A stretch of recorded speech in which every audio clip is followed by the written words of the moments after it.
justice for all.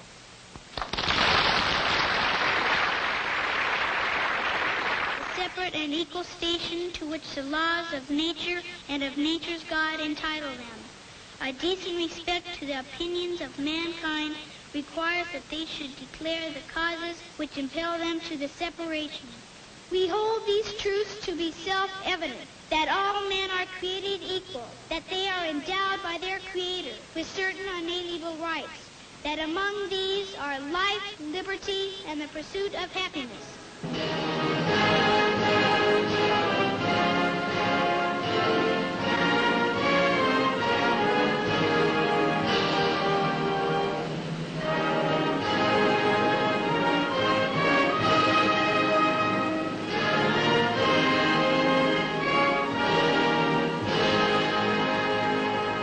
Dr. Frank C. Baxter is an American, a man of many degrees and awards, including the famed Peabody Award, in addition to 7 TV Emmys. He is a dedicated student of American history and proud of the one thing he loves above all else, his country. Now let us meet our distinguished host. No. I'm not one of our cherished American institutions. I'm only Frank Baxter.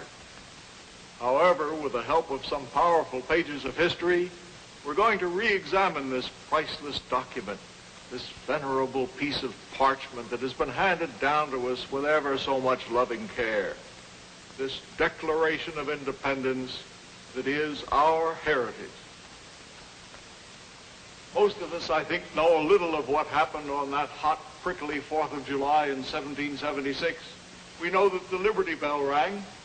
We know that Thomas Jefferson played a part in it, and John Adams. We know it took place in Philadelphia, in Independence Hall, or the State House, as it was known at that time. And we're all familiar with the signature of John Hancock, who wrote his name so large that King George could read it even without his spectacles. Let's take a good look at our great national treasure, our crown jewel, so to speak, for it is a treasure of value without compare. Out of this seed pod of our heritage has come the Constitution. Out of it came the Bill of Rights. Out of it came our fundamental laws. And out of it came a philosophy and a word that swept the world as no other political idea has ever done before or since.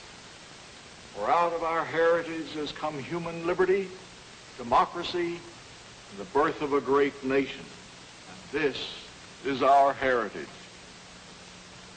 All right, now we know a little of what it is. Next, we ask ourselves, how did it happen? Why was it necessary suddenly to shuck off our family ties, to cut the apron strings that bound us to Mother England? Well, it didn't happen suddenly. It was a long, long time before the pressure was strong enough to blow the lid. One man alone was responsible. The handsome, young, stubborn, ill-starred villain of the story, His Majesty King George III of England. In all, 28 separate and specific charges are listed in the Declaration. The king was billeting the troops in the homes of the people. The king deprived us in many cases of the benefits of trial by jury. The king suspended our legislatures and refused to listen to our side of the dispute. He has ravaged our coasts, burnt our towns, and destroyed our people. This is the heart of the matter, these oppressive acts by England.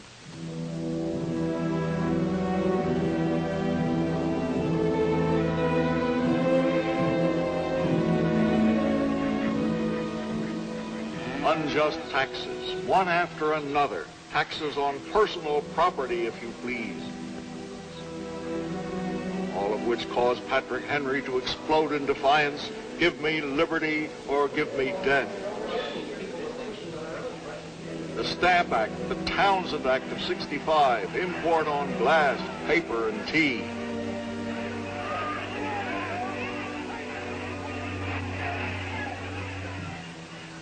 A boycott by the colonists brought repeal of this act, except for the tax on tea. Result, a band of patriots disguised as Indians had themselves a tea party.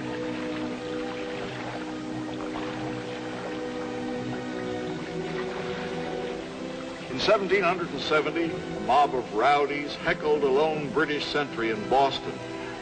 The guard came. The mob threw stones. Britishers fired a ragged volley. 5 poor, misguided souls lay dead, and history called it the Boston Massacre. Night of April 18th, 75. Paul Revere rides. British column moves on Lexington. Shots are fired. 8 colonists killed. April 19th, redcoats routed at Concord. The tide turns in a new country. June 17th, 1775, a swarming army of ragtail militiamen stand up to the full might of England's best. 1,000 redcoats die on the slopes of Breed's Hill, to be known later as the Battle of Bunker Hill. Oh yes, it was a long time coming, this explosion that was triggered by the actions of the men who gathered in the old State House on that hot 4th of July in 1776.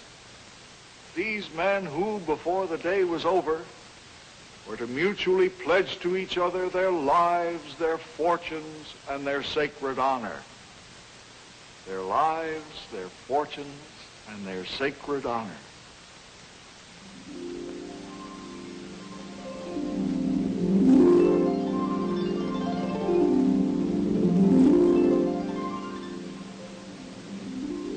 This is where the United States of America was born. Right here in this sacred shrine. Think of the men who've met here. Probably as great a collection of brains and vision, of education, of genius, of courage, of experience ever brought together in the history of mankind. It was, if you believe in them, and I believe in this one, a miracle. Have no doubt of it.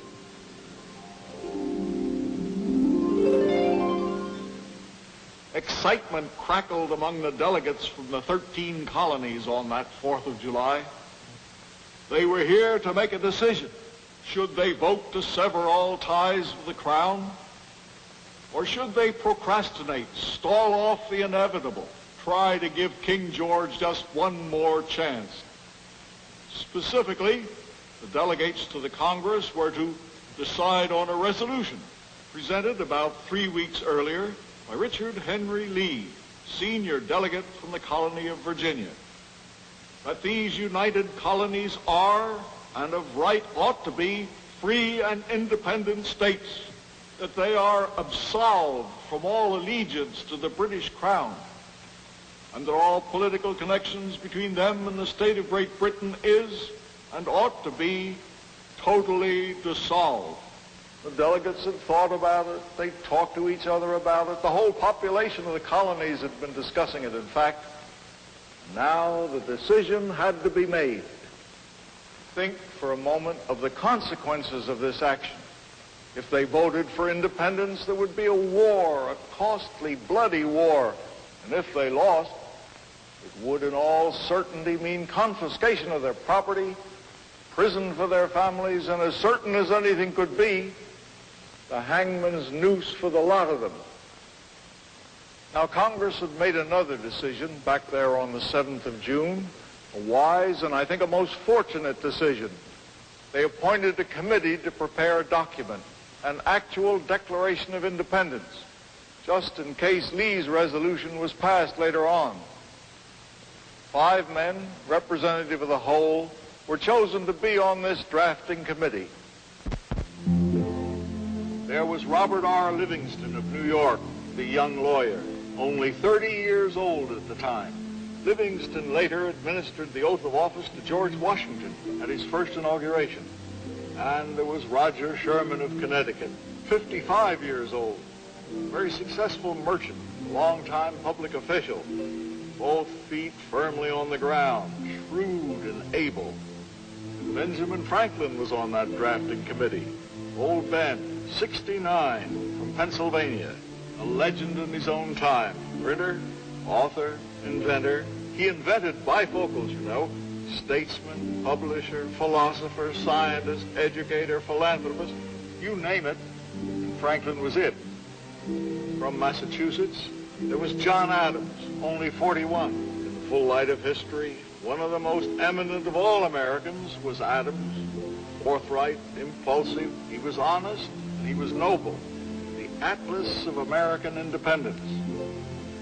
And the chairman of the committee, picked almost by chance, we may say now, guided by a divine hand. He was from Virginia, and he was but 33 years of age, sandy-haired, slightly freckled, outstanding in politics, economics, agriculture, architecture, and science. His name is etched for all time wherever freedom and liberty and the dignity of man are recognized. Thomas Jefferson. Well, the committee met, and as is the way with committees, 3 of them had other things to do.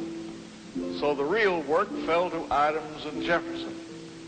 Adams, much more experienced and the senior of the 2, said to Jefferson, "You should draft this document." Jefferson declined modestly. "I'll give you 3 reasons," said Adams. Reason the first, you are a Virginian, and a Virginian ought to appear at the head of this business. Reason second, I am controversial and unpopular. You are very much otherwise. And reason third, you can write 10 times better than I can. That settled it. Young Thomas Jefferson was elected. Shortly, his talented pen settled to the task. We can imagine this sensitive young man, angry and resentful of the king, yet mature enough and wise enough to hold himself in check. He writes, he scratches out, he talks with Franklin, he talks with Adams, and he writes some more.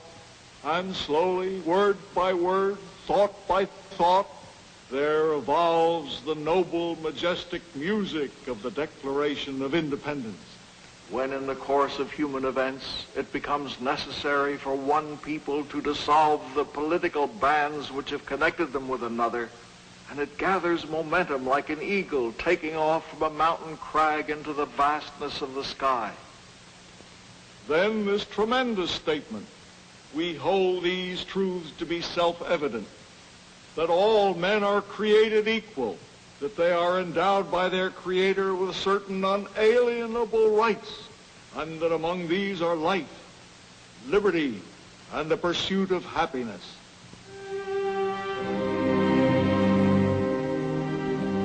On July 1st, the Congress resumed its debate on Lee's Resolution of Independence.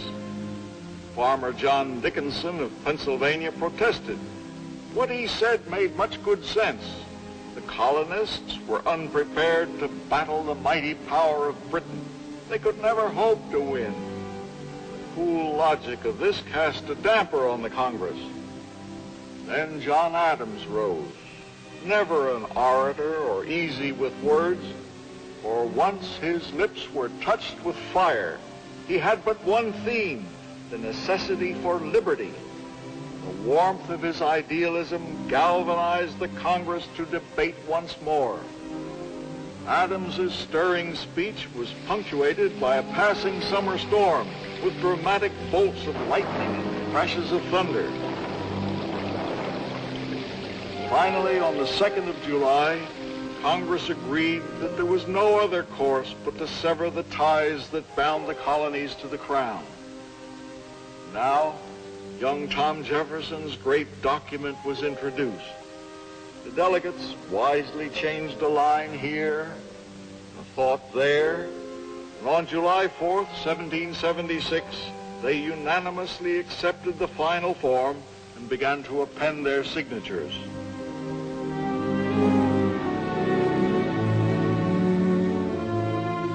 The die was cast.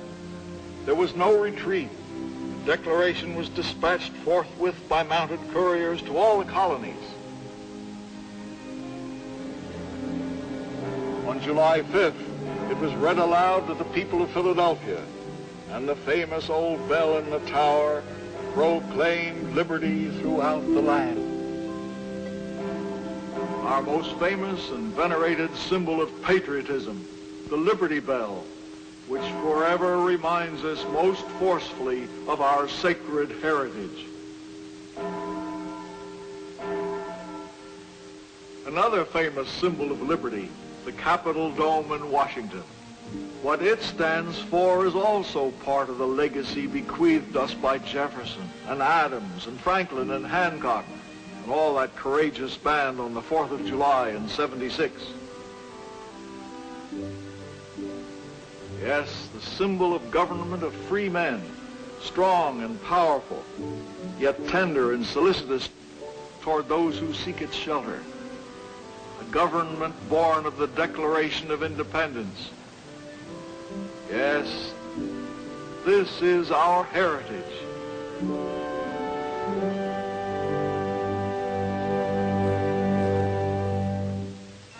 Magnificent, isn't it? Arcing far above our heads, the dome of this celebrated rotunda, the rotunda which is the very heart of our nation's capital, and where these paintings illustrate so dramatically our glorious history. The surrender of General Burgoyne at Saratoga. This signaled the first major defeat of the British and was the turning point of the Revolution. One of a series of paintings by the famous John Trumbull. Another Trumbull masterpiece. Great milestone in our history, the surrender of Cornwallis at Yorktown in 1781. This marked the end of the British cause in America. Our first president, George Washington, farmer, soldier, statesman, his faith in men, his love of liberty provided the very strength that pulsed the newborn nation. Trumbull's painting of a weary commander resigning his commission after leading his troops to victory. Soon after, the grateful nation bestowed upon General Washington its highest honor, President of the new Republic. But this is the painting that interests us most now, the Declaration of Independence. There's the drafting committee presenting the great document to the President of the Congress, John Hancock. Artist Trumbull knew these men and events firsthand, and his familiarity is so convincingly expressed in his art. There's rugged John Adams, Roger Sherman, young Robert Livingston. There's the author Jefferson in his gay red vest, and Ben Franklin, short in stature but a giant among men. A great moment in history, the birth of our nation.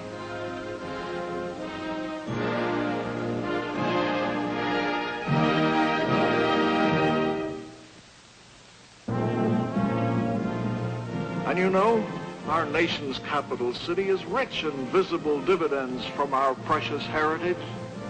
I wonder what those delegates to the Continental Congress would have to say about this great capital city of ours, a monument to a government of free men.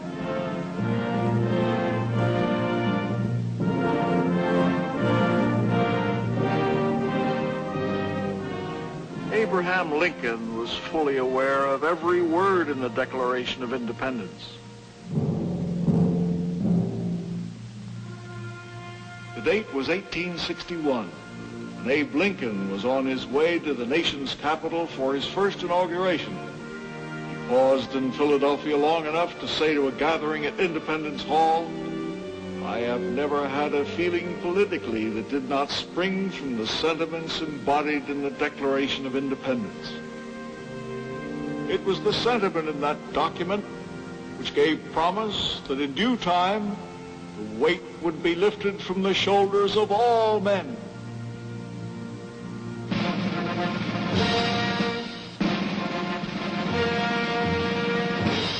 In the distance, the White House, where Abraham Lincoln lived and worked. 1600 Pennsylvania Avenue, a famous address.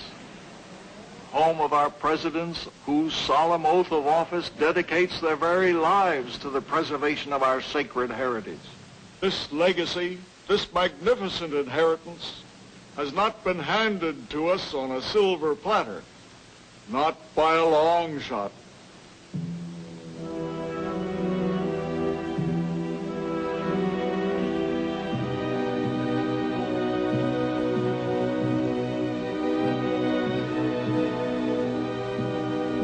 The price of liberty and freedom comes dear, very dear.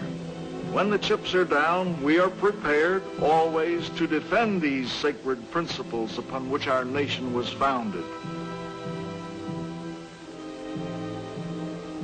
The hope of our world rests on our faith in the destiny of our country. Through such faith, our forefathers built this country.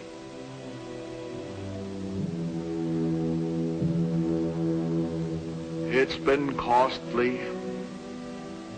Oh, so costly.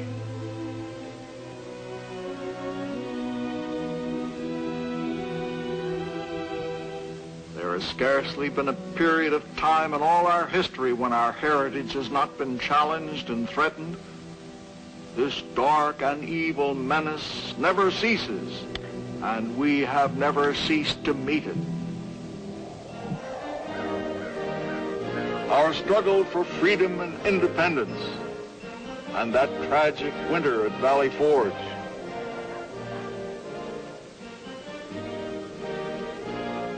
The War of 1812, the Battle of New Orleans. For the first time, the United States became really united. Francis Scott Key wrote the Star-Spangled Banner. 1846, our dispute with Mexico. Texas joins the Union, and our southern boundary is firmly established.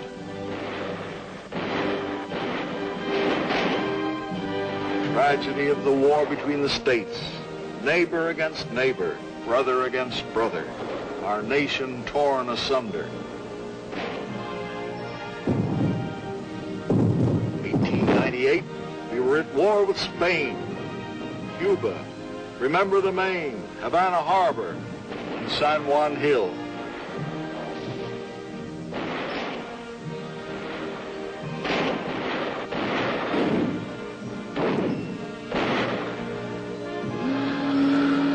In 1917, the Yanks are coming, and the world was going to be safe for democracy.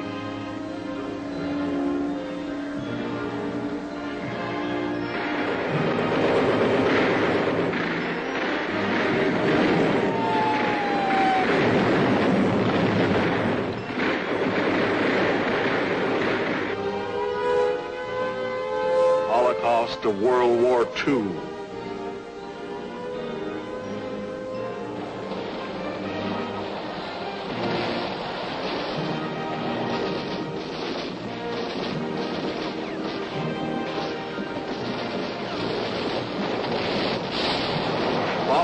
Too soon by Korea, our heritage in its gravest hour, when the price of liberty was the lifeblood of our youth.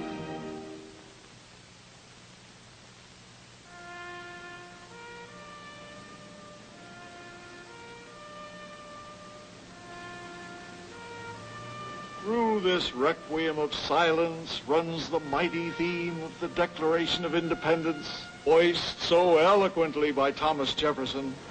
I have sworn upon the altar of God eternal hostility against every form of tyranny over the mind of man. But life goes on for the republic which those men of 1776 established. New generation follows old generation, as spring follows winter. Wonderful, isn't it? Just think, that tiny seed of freedom planted by our valiant forefathers has grown into a nation among nations, a nation which champions the dignity of man throughout the world. These trees were a gift to us from the people of Japan more than 50 years ago.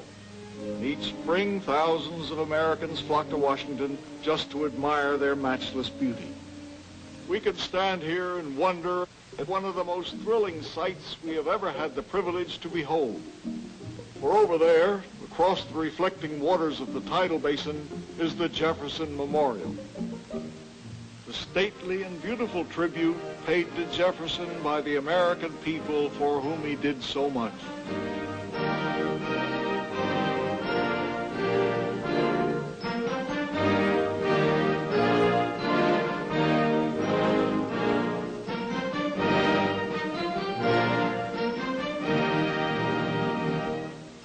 Inspired words of Jefferson, proudly carved here on the walls of this shrine, words that will never die.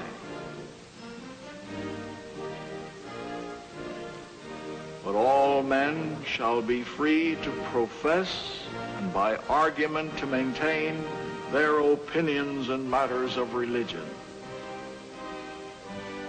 God, who gave us life, gave us liberty. I am not an advocate for frequent changes in laws and constitutions, but laws and institutions must go hand in hand with the progress of the human mind. Thomas Jefferson, the great genius who gave us our heritage, the Declaration of Independence. Jefferson died on the 4th of July, 1826, 50 years to the day, almost to the hour, that he willed us our legacy. Thomas Jefferson lives forever in the hearts of free men.